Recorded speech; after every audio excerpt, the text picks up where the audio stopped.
sang pace maka masugilan nun ta siya kasi kudusubo ni nga balita. Ang nasubuan kuya kiti siyempre ang gusto tani man bisan sang pace diri nga mangin ang tanan nga mga empleyado nga magkoptanan nila dra sa Kapitolyo mangin kuan man mo, no? Mangin drug free, mangin mayo bla ang record sa Negros Occidental. Tingaling lalo ini man may amo pa ni nga mga report yung gulunga na nga may nag-positive. Ari sa aton nga linya ang presidente sa Progressive Alliance of Capital Employees Second Pace. We have the Engineer Rubin Diamante on the line. Hello, Engineer. May ngaga. Mayong aga Action Art, mayong aga sa Tagpalamati, Ilabinagid sa mga katapo sang Progressive Alliance of Capital Employees, mayong aga. Salamat kid no sa time ginatag sa Action Radio. Sir, subuan ko sa balita kasi siling ko kundiin pang mga empleyado sa gobyerno nga gina-expect naton deliver o magabulig sa mga opisyales and departments sa pag-deliver ng services. Kag magpangalagad tinaw mo pa di ba lang nagwa nga report. Is it confirmed nga may aragin man, sir, without mentioning lang sang names ni nila? Sunod sa pahayag, no? Kay actually, ang report sang drug testing laboratory nga gin-hire natin sang province, no? Gindirekta ang report sa aton nga provincial administrator, no? Ato, may 8. So, no, sa result, na nagpositibo kag may 20 na i-retest sa. So, amoy na ang hindi na ang balita nga ang nagatabo sa pagkuha ng drug test. Okay. Sa mga empleyado.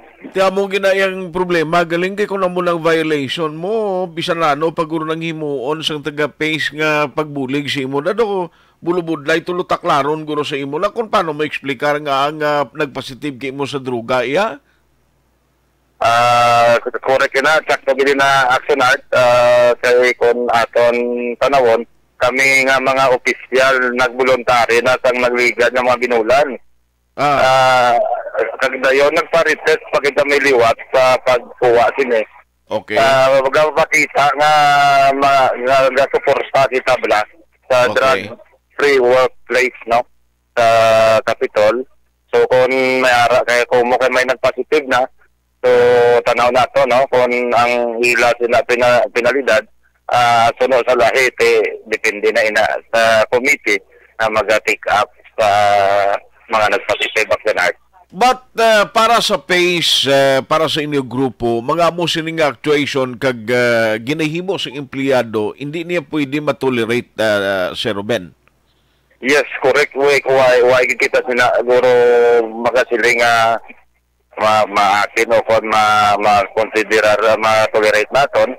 Kaya ang pag-participar mo sa droga, mo ya gusto mo, kag kita mismo, bukal kita yan nga nagahambal, na mangin modilo kita. So, hindi naton pag gubao ng hanay bala sa aton mga empleyado nga ang imahe naton sa bilog ng probinsya, mag-drug free kita. Aha.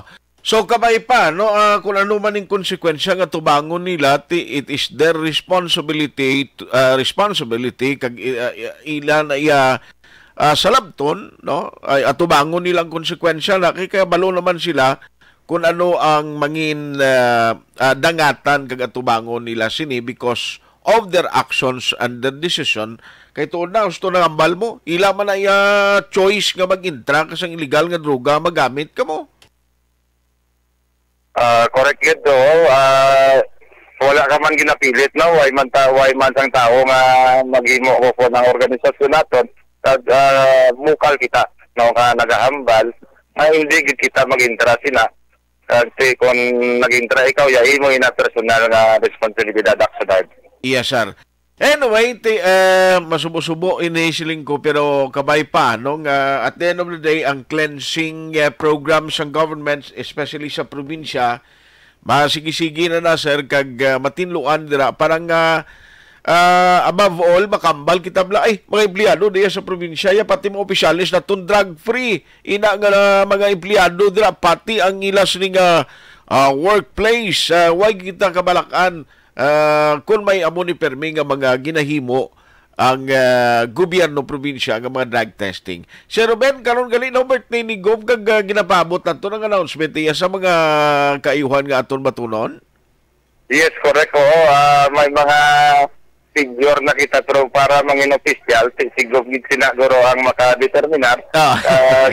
Nakapabot kami tamyaw man naman sa ganit sa happy birthday. Yes.